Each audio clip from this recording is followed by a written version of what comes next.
අපි දැනුවත් කිරීම සඳහා අපි ආරාධනා කළා ජ්‍යෙෂ්ඨ නීතිඥයෙකුට. ජ්‍යෙෂ්ඨ නීතිඥ මහේෂ් කොටුවැල් නීතිඥතුමාද අපිව දැනුවත් කරන්න පැමිණලා තියෙන්නේ. අයබෝන්. නීතිඥතුමනි දැන් මේක ටික පුළුල් කාරණාවක්. ඔව්. සමාජ කාරණාවක්. දැන් මේ අපි ගත්තොත් එහෙම දැන් සාමාන්‍යයෙන් ඉස්සර අපි පුංචි කාලේ ඔබතුමාටත් මතක ඇති ගුරුවරයෙක් අපිට ගැහුවට. එතකොට අපිට ඒ ගහපු ගැහිලි අද ගැහුවොත් එහෙම ගුරුවරු නැහැ. ඒ නිසා මේ මානව හිමිකම් හොයාගෙන යන සමාමුතු සමාජයක්. දැන් සමහර පොඩි දරුවෙක් අපි ආදරේට මොන්ටිසෝරි යන දරුවෙක් ඔළුව අතගාලා පුතේ කිව්වත් ඒ ළමයා රවණ තත්ත්වයටපත් වෙලා. ගෙදරින් කියලා තියෙනවා මෙන්න මේ වගේ මනසක් සමාජයේ මේ වගේ කියලා තියෙනවා. ඉතින් ඒ වගේ සමාජයකට අපි මේ කතා කරන්නේ. අපි කතා කරන්නේ. ඒකට මොකද්ද ළමා හිංසනය කියන්නේ? මොකද්ද ළමා අපචාර කියන්නේ කියන දෙපැත්ත අපි අඳුනගනිමු. ඔව් ලස්සනට ඇත්තටම මම හිතන්නේ මේ සමාජය ඔබ කිව්වා වගේ අලුතෙන් ආපු ප්‍රවණතාවයක් තමයි මේ ළමයින් පිළිබඳ අපරාධ වැඩිවීම නිසා වඩා වැඩියෙන් ළමයි ආරක්ෂා කර ගැනීම පිළිබඳ මතුවලා තිබෙන තත්ත්වය. අපි අපරාධ නීතිය ගැන සැලකුවාම සාමාන්‍ය අපරාධ නීතියේ ළමයින් සම්බන්ධ තිබ්බ කාරණා දැන් වඩා වැඩි වශයෙන් වැරදි බවට නැත්නම් චෝදනා නැගිය හැකි කාරණා බවට නීතිය මගින්ම පත් කරලා තියෙනවා. ඔබ කිව්වා හරි. අතීතයේදී අපි හිතපුවත් නැති දේවල් අද අපරාධ බවට ඇත්තටම පත් වෙලා තිබෙනවා. මොකද සමහරලාට කුඩා දරුවෙක්ගේ අපි හිස අත ගන්නවා සමහරලාට. ඒ ළමයා ගෑන් ළමෙක් වෙන්න පුළුවන්, පිරිමි ළමෙක් වෙන්න පුළුවන්. ඒකේ අමුත්තක් තිබුණේ නැහැ. හැබැයි සමාජයත් මම හිතන්නේ සමහර විට මේ ජනමාධ්‍ය ඔස්සේ රූපවාහිනී දර්ශන ඔස්සේ වගේ සමාජයත් මම හිතනවා පිරිහිලා කියලා මේ වන විට. ඒ தත්ත්වය තුළ කුඩා ළමයෙක්ගෙන් පවා ලිංගික අවශ්‍යතා සරි කරගන්න නැත්නම් අවශ්‍යතා ඉටු කරගන්නට පෙළඹෙන මිනිසුන් පිරි සමාජයක් බවට අදපත් වෙලා තිබෙනවා. ඒ නිසා අපේ රටේ නීතියත් අපි නීති විද්‍යාලය ඉගෙන ගත්ත කාලේ තිබ්බ දඬු නීති සංග්‍රහයේ තිබෙන ඒ අපරාධ වගන්ති වලට වඩා සංකීර්ණ වූ අලුත් වගන්ති හඳුන්වා දෙන තත්වයකට සමාජය විසින් යොමු කරලා තිබෙනවා. ඒ නිසා මම හිතනවා ලිංගික අපයෝජනය එහෙම නැත්නම් ළමයින්ට හිංසා කිරීම, ළමා හිංසනය කියන මාතෘකා දෙක ඔස්සේම අද සමාජය බොහොම හිතන්න පෙළඹිලා තියෙනවා. ඔබ කිව්වා හරි. එතකොට දැන් ලිංගික අපයෝජනය කිව්වහම බොහෝ විට දැන් ළමා අපයෝජනය කියන එක බොහොම රැල්ලක් වගේ ඇති වෙලා තිබෙනවා. මේ ළමා අපයෝජනය ප්‍රධාන වශයෙන්ම ලිංගික කාරණාවලට තමයි නීතිය තුළ විග්‍රහ කරලා තියෙන්නේ. අපි වුණත් අපේ දරුවන්ට ඔබ කිව්වා වගේම දැනුවත් භාවයක් ලබා දීලා තිබෙනවා. සාමාන්‍ය ස්පර්ශයක් නොවන ස්පර්ශයක් වැඩිහිටියෙක් හෝ ගුරුවරයෙක් හෝ ඉහළ පන්තියක අයියා කෙනෙක් හෝ නැත්නම් ගෑන් ළමෙක්ට අක්කා කෙනෙක් වෙන්න පුළුවන් ලබා දෙනවා නම් සාමාන්‍ය කෙනෙක් කරන යෝජනාවකට වඩා වෙනස් ආකාරයේ යෝජනාවක් ඔව් හෝ ඇය කරනවා නම් සැලකිලිමත් වෙන්න කියන පණිවිඩය අපිත් මව්වරු පියවරු හැටියට දරුවන්ට ලබා දෙනවා. ඒ නිසා මේ සමාජයේ ඇති වෙලා තිබෙන මේ සංකීර්ණභාවය, ඒ වගේම සමාජයේ ව්‍යාකූලභාවය, ඒ වගේම අර පිරිහීම නිසා ඇතිලා තියෙන මේ தത്വෙට දෙමව්පියන්ට චෝදනා කරන්නත් බෑ. අපි දරුවන්ව ආරක්ෂා කළ යුතු වෙනවා. අනිවාර්යයෙන්ම පැහැදිලිව නීතිඥතුමනි. දෙමව්පියන්ට චෝදනා කරන්න බෑ. සමාජයේ මෙහෙමුනේ ඇයි? මෙතන දරුවාගේ නෙමේ වරද. සමහර දරුවෝ නිකම් බොරුවට දූෂණය වෙනවා මේ වචන තුන ඇතුලේ. සමාජයේ පිරීලා තියෙනවා. සමාජයේ පිරීලා. ඔබ කිව්වා හරි මේ සමාජය කතා කළ යුතු නැති සමාජයක් අද තියෙන්නේ. දැන් සාමාන්‍යයෙන් මේ නීතියක් දඬුවමක් නීතිය රාමුවක් තියෙනවා. ඒක පැත්තකින් තියලා ඔය නීති රාමුව ඇතුලේ ඔබතුමා දැක්ක වැඩපිළිවෙලක් තියනවාද මේ ඔලු ටික හදන අපේ රටේ මේ වෙනස් වෙච්ච සමාජය යථා තත්ත්වයට ගන්න? ඇත්තට මම හිතන්නේ නීතියෙන්ම සමාජයේ ප්‍රශ්න අවසන් කරන්න පුළුවන් කියලා අපි හිතනවා නම් ඒක වැරදි. නීතියෙන් දඬුවමක් ලබා දෙන්න පුළුවන්. නමුත් සමාජීය ශික්ෂණයට ලක් කරන එක නීතියකින් කරන්න බෑ. ඒක ආගමකින් වගේ දෙයක් නැත්නම් ගුරුවරු තුලින්ම ඇති කළ යුතු දෙයක් හැටියට තමයි මම දකින්නේ. හැබැයි අපි නීතිය පිළිබඳව දැනුවත් භාවයක් හැමදෙනාටම ලබා දිය යුතු වෙනවා. විශේෂයෙන්ම තරුණ වයසේ ළමයි මේ නීතිය පිළිබඳ දැනුවත් භාවයක් නැහැ. දැන් උදාහරණයක් ඇටියට ස්ත්‍රී දූෂණය කියන වරදක් තිබෙනවා ලංකා දණ්ඩ නීති සංග්‍රහයේ. ඒ ලංකා දණ්ඩ නීති සංග්‍රහයේ ස්ත්‍රී දූෂණය කියන වරද ලසන්ත දැනුවත් භාවයක් නැත්නම් සමහර විට ප්‍රේමවන්තයන් වශයෙන් ඉන්න සමවයසේ ළමයින් තුලින්ම ඒ වරදක් සිදුවෙන්න ඉඩ තිබෙන කාරණයක් වෙනවා. මම උදාහරණයක් හැටියට කියන්නේ සාමාන්‍ය ස්ත්‍රී දූෂණය කියන වරද ස්ත්‍රියගේ කැමැත්ත නොමැතිව සිදුවන වරදක්. එහෙම නැත්නම් බලහත්කාරයෙන් ගනු ලැබූ කැමැත්තක් මත සිදුවන දෙයක්. හැබැයි අවුරුදු 16ට වඩා අඩු ස්ත්‍රියක් ගත්තාම නැත්නම් දැරියක් ගත්තාම එයාගේ කැමැත්ත ලසන්ත නීතිය මගින් පිළිගන්නේ නැහැ.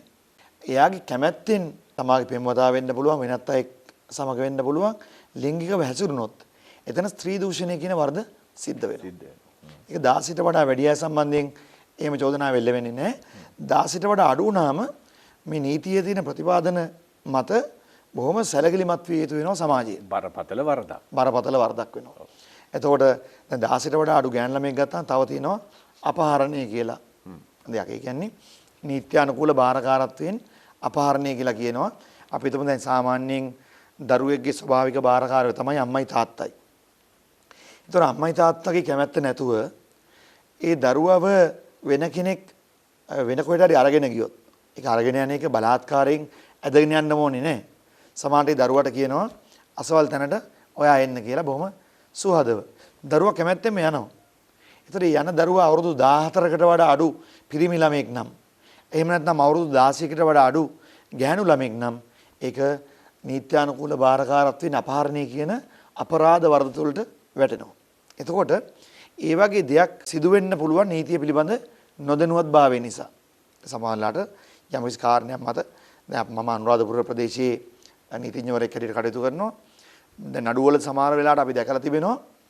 දැන් අතවරේ ලක්ුණාය කියන ගැහණු ළමයා තමයි යාළුවා ඉන්න පෙම්වතාගෙන් ඉල්ලනවා මට මේ මගේ දෙමව්පියෙක් ඉන්න බෑ. මට බොහොම තාඩන පීඩන දෙමව්පියන්ගෙන් නිවසෙන් සිද්ධ වෙනවා. අනේ මාව අරගෙන යන්න. එතකොට එයාගේ පෙම්වතා අපි දන්නවා සමහර ප්‍රදේශවල අවුරුදු 18ට වඩා අඩු වයස්වල ප්‍රේමවන්තයෝ ඉන්නවා. විවාහ පවා සිදු වෙනවා නිල වශයෙන් නෙමෙයි සාමාන්‍ය එකට ජීවත් වෙන තත්ත්වයන් තිබෙනවා. ඉතින් මේ වගේ ඉල්ලීමක් කරාම ඒ පෙම්වතා සමහරලාට ඒ ගෑන් ළමයාගෙන අනුකම්පාවෙන් එයාව අරගෙන යන්න පුළුවන්. මේ ගෙදර මෙයාට පීඩනයක් තියෙනවා දෙමව්පියන්ගෙන් හෝ වැඩිහිටියන්ගෙන් පීඩනයක් තියෙනවා කියලා ඒ ගෑන් ළමයා කිව්ව කාරණාව මත. හැබැයි අවසානයේ බලද්දී ඒ වැඩිහිටියෝ පොලිසියට පැමිණිල්ලක් කළාම මගේ දියණියව අරගෙන ගිහිල්ලා කවුරු හරි කියලා පොලිසිය විමර්ශන කරලා අර පුද්ගලයා වත්තනකට ගත්තාම එතනදී සැලකිල්ලක් දක්වන්නේ නැහැ.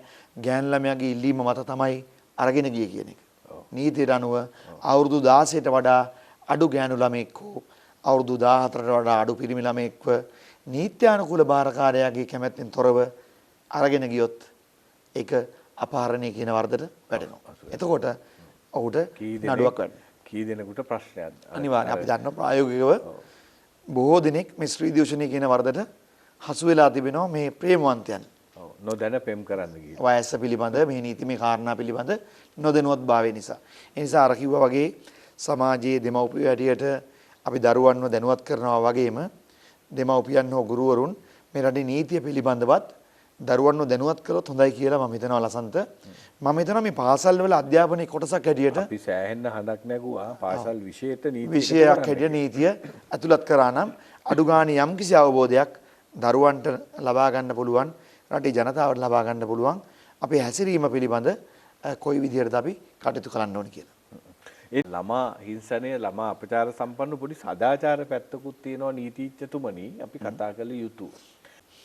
අපි මෙතෙන්දී මෙන්න මේ සදාචාර සම්පන්න සමාජය නිර්මාණය කිරීම වගකීම නිර්මාණය කරන්න ආරම්භ කරන්න ඕනි ගෙදරින්. අනිවාර්යයෙන්. අපි මේ ගෙදෙට්ට පොඩ්ඩක් කතා කරමු. අපේ අතීතයේ චුට්ටක් ගියොත් නීතිඥතුමනි දැන් අපිට මේ වගේ දැන් ඔය අපචාර සම්බන්ධනේ රාගික සිතුවිල්ලන්නේ. ඒ වගේ දේවල් කොච්චර කාලයක් ගියාද මෙහෙම දෙයක් තියෙනවා කියලා දැනගන්න.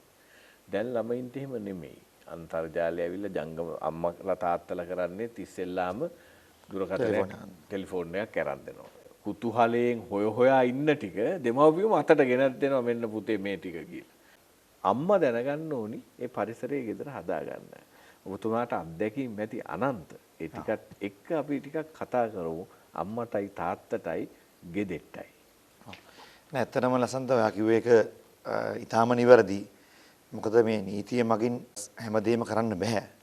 නීතිය මගින් වරදක් හඳුන්වලා දීලා ඒ වරදට දඬුවමක් නියම කරන්න පුළුවන්. අපරාධයක් බවට පත් කරන්න පුළුවන්. එයින් යම් ශික්ෂණයක් ඇති කරන්න පුළුවන්. හැබැයි නිවසේ දෙමව්පියන් සතුව බාරකරුවන් සතුව විශාල වගකීමක් තියෙනවා මේ දරුවන්ගේ අනාගතය ආරක්ෂා කරන්න. ළමයින් හිංසනයට ලක්වීම වළක්වන්න. ඒ වගේම ළමයින් අපයෝජනයට ලක්වීම වළක්වන්න. ඉතින් අනික එක තමයි ගැහැණු ළමයි ඉන්න ගෙවල් විතරක් නෙමෙයි දැන් සමාජයේ ලසන්ත පිරිමි ළමයින්වත් ආරක්ෂා කරන්න වෙලා. මොකද දැන් අහන්න දකින්න ලැබෙනේව තුල සමලිංගික කටයුතු පිළිබඳවත් දැන් සමාජයේ බොහොම බරපතල තත්ත්වයක් නිර්මාණය වෙලා තිබෙනවා. සාමාන්‍යකරණය කරගෙනත් යනවා සමහර. ඔව්. ඉතින් ඒ නිසා ඉස්සර අපි ඇත්තටම අපි ඉස්කෝලේ යන කාලේ අපි අහපු දැකපු නැති දේවල් අද අහන්න දකින්න ලැබෙනවා. විශේෂයෙන් ජනමාධ්‍යයන් ඔස්සේ දකින්න ලැබෙනවා. සමහර දේවල් බොහොම සාමාන්‍ය දෙයක් බවට සමාජයේ විසින්ම පත් කරනවා. සමාජගත කරනවා. එතකොට වෙන්නේ අර ඔබ කිව්වා වගේ මේ දරුවන්ගේ මනස විකෘති වෙනවා. දරුවන්ට දෙමව්පියෝම ලබා දෙන මොබයිල් ෆෝන් එකෙන් ටැබ් එකෙන් දරුවන් අන්තර්ජාලයට පිවිසෙනවා.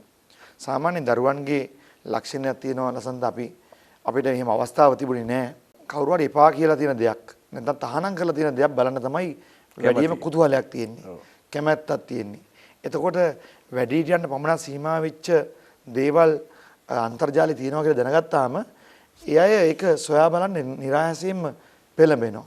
එතකොට මේ කුඩා ළමයින්ගේත් මනස දැන් දූෂණය වෙලා තියෙන්නේ. එතකොට මේ සම්බන්ධව දෙමව්පියන් සතුව තිබෙන වගකීම තමයි දරුවා නිසි වයසට එන්න කලින් මේ දරුවාට අන්තර්ජාලයේ සැරිසරන්න අවකාශ සීමා කරන්න ඕනේ. අවකාශ අහුරන්න එක වැරදි. මොකද අන්තර්ජාලය කියන්නේ නරක දෙයක් නෙවෙයි. ඔව් දැන් කාමරයට දෙන්න නැතුව පේන තැනක තියන්න පුළුවන්. අනිවාර්යෙන් අන්තර්ජාලයේ අධ්‍යාපනික වටිනාකමක් තිබෙන කරුණු ගණනාවක් තිබෙන අන්තර්ජාලය තුල. අපි දන්නා විදේශ රටවල් වල පාසලේ උගන්වනවට වඩා මාතෘකාවක් දීලා අන්තර්ජාලය තුලින් ඒ කරුණු හොයාගෙන සටහන් ලියන්න කියලා තමයි පැවරුම් කරන්නේ. ඒතකොට ඒ අය මහන්සි වෙලා අන්තර්ජාලය ඔස්සේ කරුණු හොයලා දැනුම එකතු කරගන්නවා. අපේ අය අන්තර්ජාලයට ගිහිල්ලා ලබාගන්නේ අවශ්‍ය දැනුම නෙවෙයි මනස විකෘති කරන දේවල්.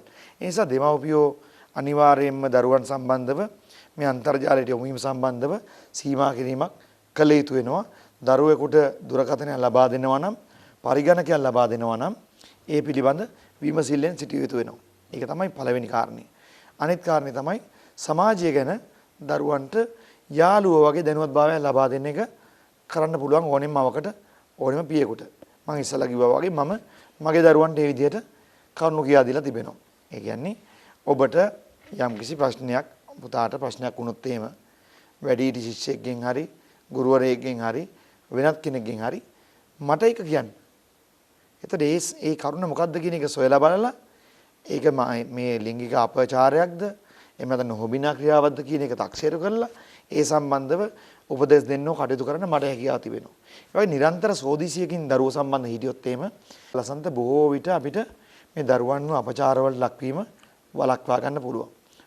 විශේෂයෙන්ම මේ ලිංගික අපචාර පිළිබඳ සමාජයේ දැනුවත් කිරීම ඉතා වැදගත් වෙනවා විශේෂයෙන්ම දරුවන්වත්. සමහර වෙලාවට දරුවෝ දන්නේ නැහැ. ළමා මනස තුළ දරුවෝ දන්නේ නැහැ. දරුවන් සිත් ගත්තොත් එහෙම වැඩිහිටි පන්තියක ශිෂ්‍යයෙක් කියන දේ කරන්න දරුවෝ පෙළඹෙන්න පුළුවන්. නොදැනුවත්භාවය නිසා. ඒකට කලින් අවදානමක් පිළිබඳ දැනුම් දීමක් කරලා තිබ්බොත් දෙමව්පියෝ හැටියට අපි දරුවන්ට හිතන්න පුළුවන් මේ අයියා නැත්නම් මේ ගුරුවරයා නැත්නම් මේ මාමා මට කතා කරන්නේ සාමාන්‍ය දෙයකට නෙවෙයි වෙනත් යමකට කියලා. ඒතර සමහරවිට ඒ දේ ලිංගික අපචාරයක් අතවර කිරීමක් වෙන්න පුළුවන්. ඒ නිසා මේ දැනුවත්භාවය ලබා දුන්නොත් ඒක එක පැත්තකින් සමාජය හොඳ තැනකට ගන්න පුළුවන් වෙනවා. අනිත් එක දරුවන්ව ආගමික ස්ථාන කරා යොමු කළොත් ධර්මයේ සමග දරුවන් සමීප කළොත් මම හිතනවා ළමයින්ට බොහෝ දේවල් එකකින් ඉගෙන ගන්න පුළුවන්. දැන් අපි ඇත්තටම ලසන්ත අපි ගුරුවරුන්ගෙන් කොච්චර ගුටි කාලා තියෙනවද? අපි අද බොහොම සතුටින් ඒව මතක් කරනවා. අපි මේ වැරද්ද කරපු නිසා අපිට අසවල් ගුරුවරයා පුදුම විදිහට ගැහැව්වා. වේවලෙන් ගැහැව්වා. මගේ අත්වල පාරවල් හිටින්න ගහලා තියෙනවා. මගේ පිටිපස්සට පශ්චාත් භාගයේ පාරවල් වලින් ගහලා තියෙනවා ගුරුවරු. අපි කවදාවත් ගුරුවරුන්ට විරුද්ධව පොලිසිය පැමිණිලි කළේ නැහැ. මොකද අපේ දැනුවත් භාවයක් තිබ්බා ගුරුවරයා අපිට ගහන්නේ අපිව නිවැරදි පුද්ගලයන් හැටියට සමාජයට දාන්න කියලා. අපිට ජාතක කතා වලින් ඒ පණිවිඩය ලබා දීලා තිබ්බා. අලාහුරා කොරෙන් ගාපු ශිෂ්‍යයාට දිසාපාමොක් ඇදුරුතුමා පහර දුන්න එක. ඒ ජාතක කතාව තුළින් අපේ මනස නිර්මාණය කරලා තිබ්බා ගුරුවරයෙක් දඬුවම් කරන්නේ මව හෝ පියා දඬුවම් කරන්නේ තරහට නෙවෙයි අපිව නිවැරදි පුද්ගලයෙක් හැටියට අපේ සමාජයට ගන්න කියලා. ඒ චේතනාව ඒ දැනුම අපේ තුල තිබ්බ නිසා අපි ගුරුවරු සමග එදිරිවාදිකම් වලට ගියේ නැහැ. අද ලසන්ත සාමාන්‍ය ශිෂ්‍යයෙකුට පහර දුන්නොත් එහෙම ගුරුවරයෙක් හොඳ චේතනාවෙන් වුණත් ඊ타මත්ම ඉක්මනින් ඒ ශිෂ්‍යයාගේ දෙමව්පියෝ පොලිසියට යන්න ඉඩකඩ තිබෙනවා. එහෙම නැත්නම් මූලික අයිතිවාසිකම් කඩවීම සම්බන්ධ ශ්‍රේෂ්ඨාධිකරණය නඩු දාන්න ඉඩ තිබෙනවා. මේක ඊ타මත්ම වැරදි ප්‍රවණතාවයක්. එහෙම වුණොත් ගුරුවරුන්ට පුළුවන් ඒ අධ්‍යාපනය ලබා දීම කියන අංගය ගැන විතරක් සැලකිලිමත් වෙලා දරුවා වැඩදායි පුරවැසියෙක් ලෙස සමාජගත කිරීමේ කාර්ය නොකර ඉන්න. ඒකට ගුරුවරයෙක් බැඳිලා නැහැ. ගුරුවරයෙක් දෙන්නේ විෂය නිර්දේශයක් දැන් දීලා තිනවා. ඒ විෂය නිර්දේශය ළමයින්ට උගන්වන්න කියලා. ඒතොර ඒක උගන්වලා ඉගෙන ගත්ත කෙනා ඉගෙන ගන්න නැති කෙනා නිකන් ඉන්න කියලා නිකන් ඉන්න ගුරුවරයෙකුට පුළුවන්. එයාගේ වාක්‍යය මෙච්චරයි. හැබැයි හොඳ ගුරුවරයෙක් හැම වෙලාවම මේ ශිෂ්‍යාවව හොඳ දරුවෙක් හැටියට සමාජගත කරන්න මෙහෙවරක් කරනවා. ඒ මෙහෙවරට නීතියෙන් හෝ ගෙදර නිවෙස් වලින් බාධාවක් එල්ල කරනවා නම් ඒ කාර්ය නොකර ඉන්න ගුරුවරයාට පුළුවන්. එතකොට මොකද වෙන්නේ? අනාගතේ මේ අද සමාජයේ ඇති වෙලා තිබෙන මේ තත්ත්වයට වඩා වැඩි භයානක ප්‍රවණතාවයක් නිර්මාණය වෙන්න පුළුවන්.